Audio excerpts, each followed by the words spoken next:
8 directions का vastu, 16 directions का वास्तु, देवता वास्तु जिसमें 32 ज़ोन्स में ग्रिड होता है।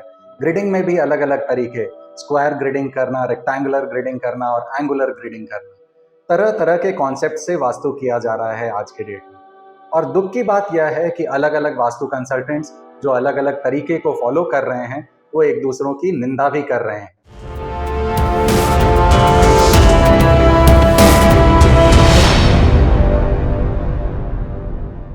नमस्कार, मैं हूं साकार मोहता, आपका वास्तु कंसल्टेंट। और आज के इस वीडियो में हम यही समझने की कोशिश करेंगे कि ये जो अलग-अलग तरीके हैं वास्तु करने के, 8 डायरेक्शंस का वास्तु, 16 डायरेक्शंस का वास्तु, स्क्वायर ग्रिडिंग मेथड या एंगुलर ग्रिडिंग मेथड, क्या इनमें कोई कोरिलेशन है? कौन सा तरीका सही है, कौन सा तरीका गलत है? किस तरीके में कितने लेवल का डिटेलिंग होता है? इन सबको आज समझने की कोशिश मेरे इस वीडियो में करेंगे।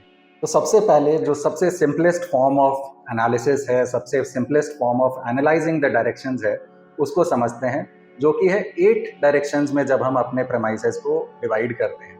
8 डायरेक्शंस में डिवाइड करने के लिए हम 3x3 का एक ग्रिड बनाते हैं और उसी के अकॉर्डिंगली अपने प्रेमाइसेस को डिवाइड करते हैं।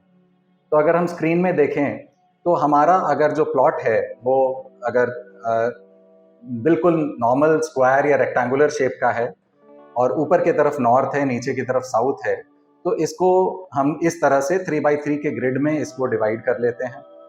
3x3 के ग्रिड में ऊपर नॉर्थ, नीचे साउथ, राइट साइड में ईस्ट, लेफ्ट साइड में वेस्ट आ जाएगा। तो नॉर्थ और ईस्ट के बीच में नॉर्थ ईस्ट, ईस्ट और साउथ के बीच में साउथ ईस्ट, साउथ और वेस्ट के बीच में साउथ वेस्ट और वेस्ट और नॉर्थ के बीच में नॉर्थ वेस्ट।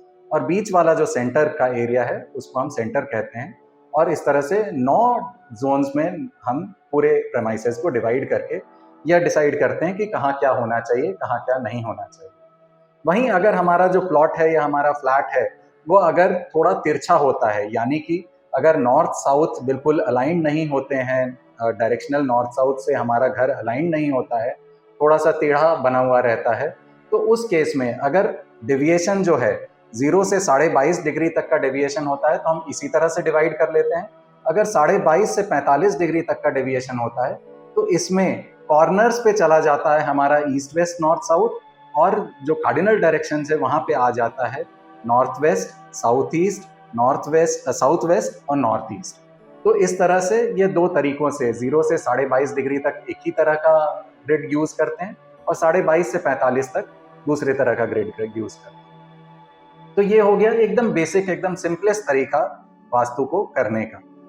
अब हम बात करते हैं कि 9 के बाद हमें 16 डायरेक्शंस की बात कहाँ से आई और कैसे हमने ये 16 डायरेक्शंस पे हमने डिवाइड करना इसको चालू किया। तो इसके लिए हमें देखना होगा जो वास्तु के लिए जिनको हम जो सबसे इम्पोर्टेंट बुक जिसको हम समझते हैं वह है विश्वकर्मा प्रकाश। और विश्वकर्मा प्रकाश के कुछ श्लोकों को मैंने अपने स्लाइड में दिखाया है।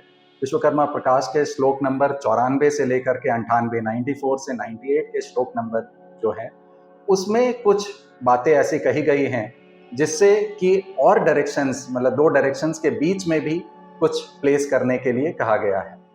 तो अगर हम देखें श्लोक नंबर 94 को तो इसमें कहा जाता है कि जो हमारा प्लेस ऑफ वर्शिप है वो नॉर्थ ईस्ट में होना चाहिए। Place of worship north east में होना चाहिए। ईशान्याम देवता गृहम, पूर्वस्याम स्नान मंदिरम, ईस्ट में बाथरूम होना चाहिए। उसके बाद अग्नेयाम पाक साधनम, पाक सदनम भंडारागारम उत्तरे, मतलब साउथ ईस्ट में किचन होना चाहिए और नॉर्थ में स्टोर्स होना चाहिए। अगर श्लोक 95 की बात करें तो 95 में कहा जाता है कि साउथ ईस्ट और ईस्ट के बीच में अग्निय पूर्वयो मध्य, अग्निय पूर्वयो मध्य मतलब साउथ ईस्ट और ईस्ट के बीच में कर्ड को चर्निंग करने का जो प्रोसेस है, घर में चर्निंग का जो भी एक्टिविटी है उस एक्टिविटी को ईस्ट और साउथ ईस्ट के बीच में उसको प्लेस करना है।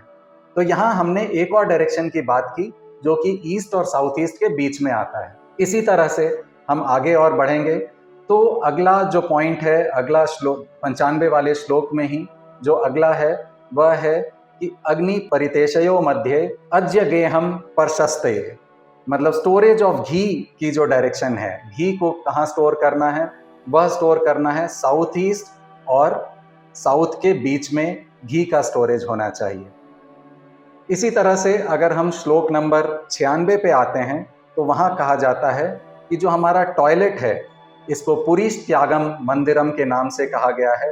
पुरीश त्याग मंदिरम जो है वो नृत्य कोण और यम के बीच के डायरेक्शन में होना चाहिए। नृत्य कोण हमारा साउथ वेस्ट हो गया और यम की जो डायरेक्शन है वो साउथ हो गई, तो टॉयलेट जो है वो साउथ ऑफ साउथ वेस्ट यानी साउथ और साउथ वेस्ट के बीच में होना चाहिए। और साथ ही 96 नंबर श्लोक में यह भी लिखा गया है कि वेस्ट और साउथ वेस्ट के बीच में विद्या अध्ययन करने का रूम होना चाहिए, यानी कि स्टडी रूम होना चाहिए। विद्याभ्यास्य मंदिरम, तो विद्याभ्यास्य मंदिरम जो है वह वेस्ट और साउथ वेस्ट के बीच में होना चाहिए।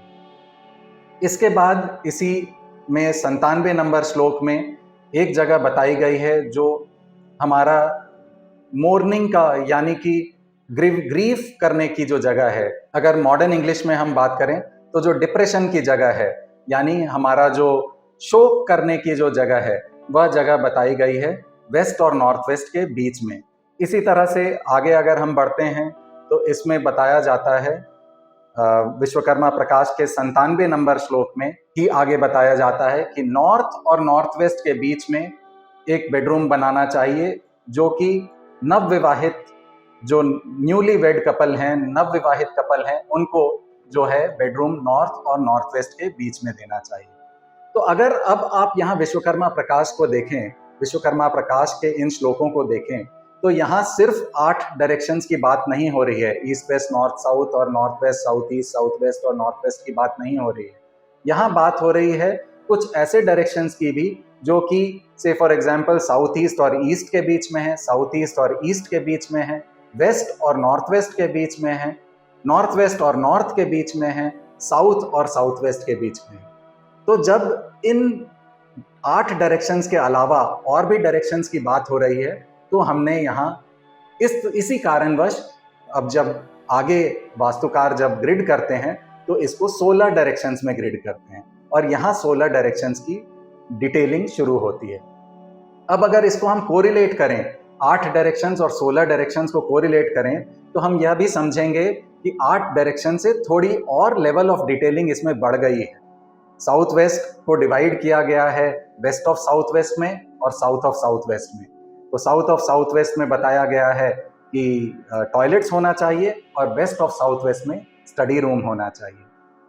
इसके बाद इस लेवल ऑफ डिटेलिंग 16 डायरेक्शंस के डिटेलिंग के बाद एक और लेवल ऑफ डिटेलिंग आती है जिसको हम देवता वास्तु कहते हैं। देवताओं का जो वर्णन है वह आता है वास्तु में कि 45 देवता हमारे घरों में विराजमान हैं और 45 देवताओं में से 32 देवता जो हैं वो पेरिफेरी पे, मतलब हमारे आउटर पेरिफेरी पे विराजमान है। एकदम सेंटर पे ब्रह्मा जी हैं और बीच में 8 देवता और विराजमान हैं। तो इन टोटल 45 देवता जो हैं हमारे प्रमाइसेस में विराजमान होते हैं। तो इस कारण जब हम 45 देवताओं की बात करते हैं तो पेरिफेरल में 32 देवता होने के कारण हम 32 पदों में विभाजित करते हैं अपने प्रमाइसेस को।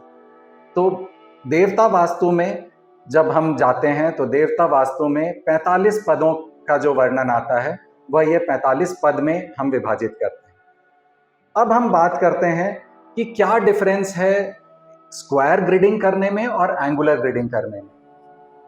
तो जब हम स्क्वायर ग्रिडिंग करते हैं तो नॉर्मल इस तरह का ग्रिड बनाते हैं जिसमें हम ऊपर जो है 8 भागों में 8x8 के ग्रिड बना करके 64 भागों में हम डिवाइड कर लेते हैं पूरे प्रमाइसेस को। अब 8x8 के ग्रिड में क्या प्रॉब्लम है कि अगर हमारा घर जो है बिल्कुल कार्डिनली अलाइंड है, मतलब नॉर्थ साउथ या ईस्ट वेस्ट अलाइंड है, घर में 0 डिग्री, 1 भी डिग्री का डेविएशन नहीं है और घर लगभग स्क्वायर है, तो उस केस में तो क्या होता है कि स्क्वायर घर होने के कारण जो हमारा नॉर्थ है और जो नॉर्थ ईस्ट है, जो ईस्ट है, वो बिल्कुल सही दिशाओं में जहां जो चीज बताया गया है वहीं वो सब चीज आता है।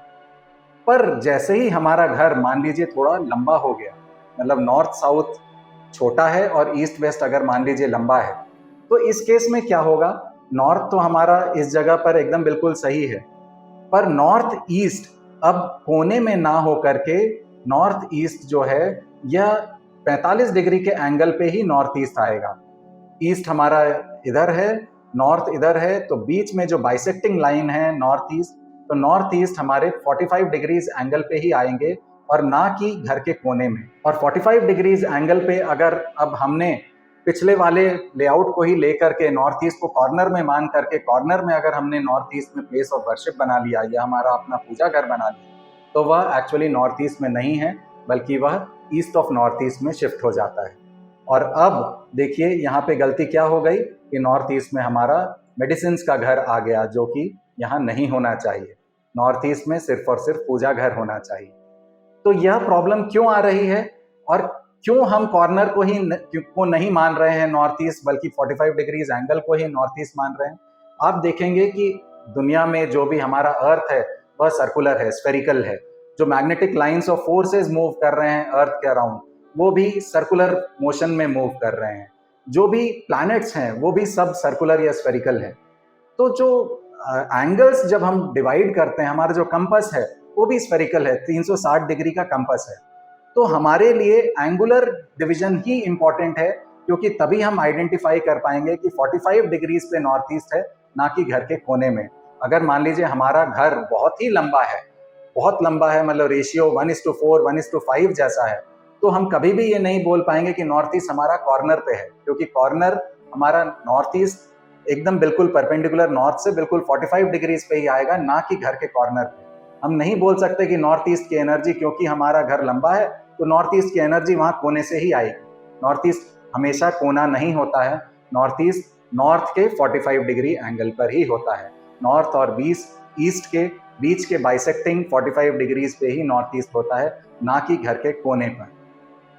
अभी इसी कॉन्सेप्ट को और आगे बढ़ाते हुए, अगर मान लीजिए हमारा घर थोड़ा सा टिल्टेड है, एग्जैक्टली 90 डिग्रीज पे नहीं है, थोड़ा सा टिल्टेड है, तब ये डेविएशन और बढ़ जाता है। जो पहले नॉर्थ ईस्ट यहाँ कहीं आ रहा था, वो टिल्ट के कारण और शिफ्ट हो जाता है।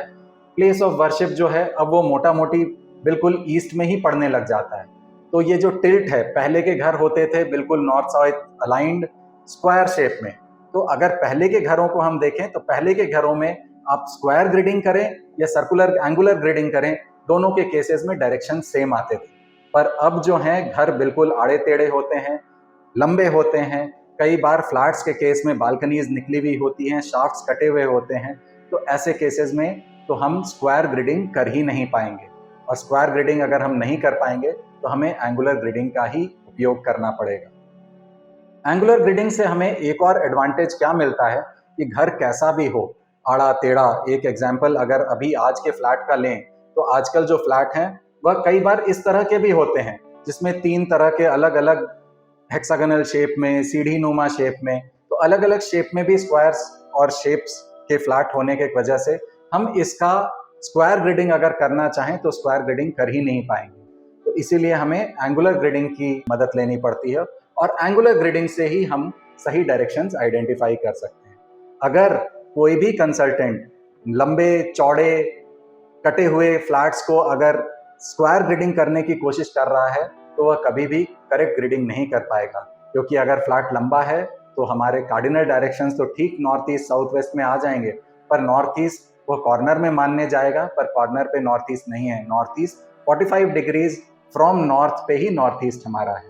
लाइकवाइज साउथ वेस्ट भी 45 डिग्रीज फ्रॉम साउथ में ही साउथ वेस्ट है, और जो कॉर्नर है वह साउथ ऑफ साउथ वेस्ट में या वेस्ट ऑफ साउथ वेस्ट में चला जाता है। तो आज के इस वीडियो में मैंने यही समझाने की कोशिश की है कि कैसे 8 डायरेक्शंस का वास्तु, 16 डायरेक्शंस का वास्तु आपस में कोरिलेटेड है। आपस में एक डिटेलिंग के लेवल में फ़र्क है, और डिटेलिंग के लेवल में फ़र्क होने के कारण ही हम एंगुलर डिवीजन मेथड यूज़ करते हैं, ताकि एक्यूरेटली आइडेंटिफाई कर पाएँ। आज के दौर में, आज के समय में जब फ्लैट्स बन रहे हैं, जब आड़े टेढ़े मकान बन रहे हैं, कार्डिनली अलाइंड नहीं होता है कोई भी बिल्डिंग, स्क्वायर शेप में नहीं होता है कोई भी बिल्डिंग, तो 8 डायरेक्शंस में डिवाइड करके हम कहीं ना कहीं मिस कर रहे हैं कुछ पॉइंट्स को, और मिस करने की वजह से हम प्रॉपर डिटेलिंग में वास्तु नहीं कर पा रहे हैं, और कई बार गलतियां भी कर रहे हैं। तो इसीलिए ये काफ़ी ज़रूरी है कि हम एंगुलर डिवीजन मेथड को ही फॉलो करें। और सबसे ज़्यादा ज़रूरी है कि वास्तु कंसल्टेंट्स एक दूसरे की निंदा ना करें कि यह मेथड ज़्यादा अच्छा है, यह मेथड खराब है, यह चक्रा वाले कंसल्टेंट्स या एंगुलर डिवीजन वाले कंसल्टेंट्स बिल्कुल बेवकूफ़ बना रहे हैं। ऐसा नहीं है। उनके लेवल ऑफ डिटेलिंग में फ़र्क है। आर्ट डायरेक्शन में भी वास्तु होता है, सोलर डायरेक्शंस में भी वास्तु होता है, और अलग अलग कंसल्टेंट्स अलग अलग मेथड्स को फॉलो करते हैं। आशा करता हूँ आपको मेरी यह वीडियो पसंद आई हो। प्लीज़ इसे लाइक करें। अगर आपके कोई कंसल्टेंट ऐसे हैं जो अलग अलग मेथड्स को की निंदा करते हैं, तो उनके साथ भी इस वीडियो को शेयर करें, ताकि यह इन्फॉर्मेशन आप उन तक भी पहुंचे कि कैसे एक दूसरे से ये सारे वास्तु के मेथड्स को रिलेटेड हैं और आज के दौर में क्या ज़्यादा रेलेवेंट है। मेरे इस चैनल को सब्सक्राइब भी करें ताकि आपको ऐसी इन्फॉर्मेशन और मिलती रहे। Thank you so much.